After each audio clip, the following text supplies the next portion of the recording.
ঈদে সরকারি চাকরিজীবীদের দীর্ঘ ছুটি। বিস্তারিত দেখুন রিপোর্টে।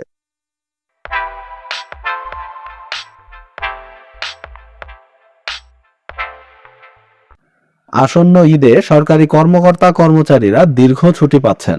ঈদের টানা 5 দিন সরকারি ছুটির সঙ্গে এবার আগে ও পরে মিলছে স্বাধীনতা দিবস, শবে কদর ও সাপ্তাহিক ছুটি। ঈদ উপলক্ষে এবারই প্রথম 5 দিনের ছুটি দিচ্ছে অন্তর্বর্তী সরকার। সবকিছু মিলিয়ে সরকারি কর্মকর্তা কর্মচারীদের মার্চের শেষ সপ্তাহ থেকে এপ্রিলের প্রথম সপ্তাহ কেটে যাবে ছুটির মধ্যেই।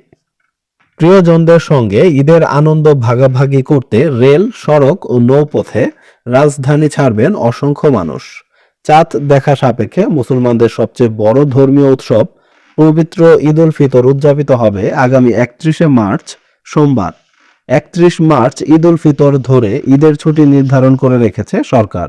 ছুটি মূলত শুরু হচ্ছে 26 মার্চ স্বাধীনতা দিবসের দিন। এর পরের দিন 27 মার্চ একদিন অফিস খোলা থাকলেও অফিস ঢিলেঢালা হবে বলে মনে করা হচ্ছে। পরদিন 28 মার্চ শুক্রবার শবে কদরের ছুটি। 29 মার্চ শনিবার থেকে শুরু হচ্ছে ঈদ উল ফিতরের ছুটি। টানা 5 দিনের ছুটি থাকবে 2 এপ্রিল পর্যন্ত।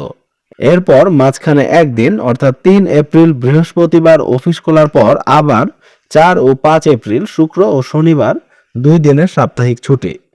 26 মার্চ থেকে 5 এপ্রিল পর্যন্ত 11 দিনের মধ্যে মাত্র 2 দিন অফিস খোলা। সেই 2 দিন অফিসের স্বাভাবিক কার্যক্রম হওয়া নিয়ে রয়েছে ধোঁয়াশা।